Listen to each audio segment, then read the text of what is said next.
Well, holiday travel in full swing. We have team coverage of this afternoon. We begin with Chief Meteorologist Roland Stedham. Talk about all that freezing rain that we saw this afternoon. Yeah, it really was supposed to be a little bit more snow in the Treasure Valley, Brent, but we were concerned last night about the potential for this freezing rain and or rain-snow mix. And sure enough, here in the Treasure Valley throughout much of the day, what was supposed to be a snow event was primarily a freezing rain and sleet event. And you could see it is still that wintry mix. That's the pink shade on the Doppler radar working its way down into the Magic Valley. Then we're seeing more snow in and around Pocatello and up towards Idaho Falls. The storm is pretty much winding down, but it's the after effects associated with this storm that's going to continue to affect us. So drier air moves into the area tomorrow, but that's going to set the stage for what's probably going to be a foggy, at least first half of the day. Overnight lows tonight dropping down to 14 degrees and the high temperature tomorrow 25 degrees. I know many of you have plans on traveling for this upcoming holiday weekend. Let's take you to what conditions are going to be like, first of all, on Friday. This white shaded area is going to be mountain snows as the next storm begins to move in. The green shaded area is going to be primarily valley rain. As you could tell in the Treasure Valley, I don't expect to see much in the way of shower activity on Friday until late Friday night. That's when the potential for that storm starts to move in, and then it will impact much of the western U.S.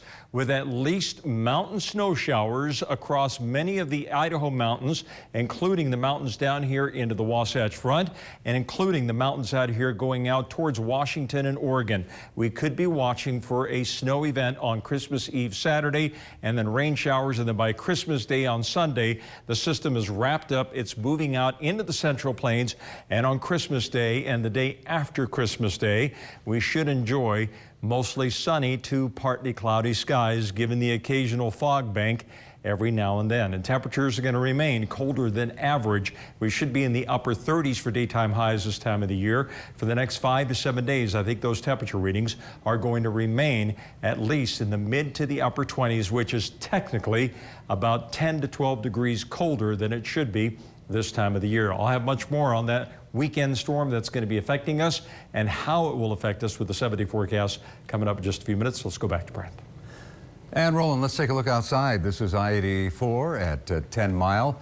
Right now the roads appear to be wet, but I don't see any accumulation on there. It was treacherous out there earlier this afternoon. Highway 21 closed because of conditions. The road is closed between Warm Springs Creek, Airport Road, and the Boise County line. Avalanche danger is the reason for this closure. And I-84 in eastern Oregon is back open between Ontario and Pendleton. We'll let you know if that changes again. There have been sporadic closures over the last several days, all because of weather and accidents caused by weather. Beyond that, though, road conditions for 84 are looking pretty good. This is the interstate at the Dalles in Oregon. And if Christmas is taking you to Seattle, here's a picture of Snoqualmie Pass from earlier.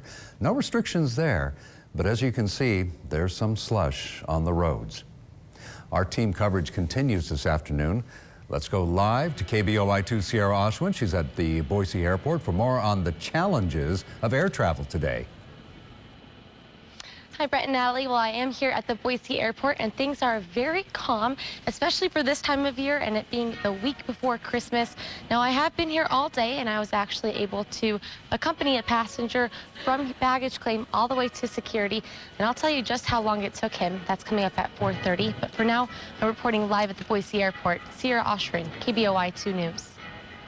Wow, it looks almost vacant at the airport this afternoon. Well, it's easy to check the status of flights before you head to the airport. Just go to KBOI2.com, then to news links, and click on the Boise Airport Flight Tracker.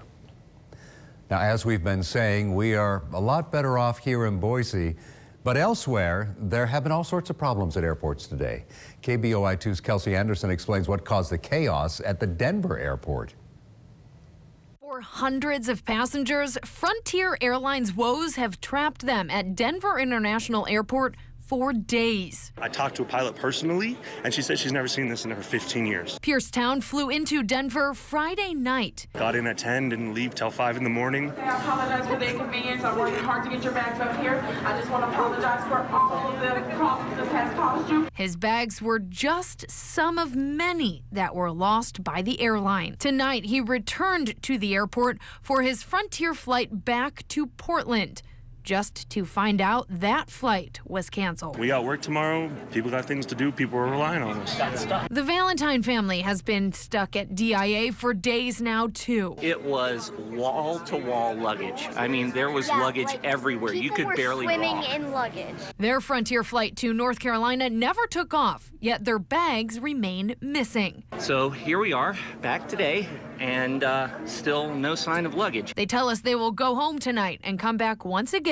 for another day of waiting, an option Town says he doesn't have, leaving him with no other option but to wait for his bag and then drive more than 1,000 miles back to Portland. I chose a budget airline. That's my fault. But I don't know. I feel like I paid for a flight.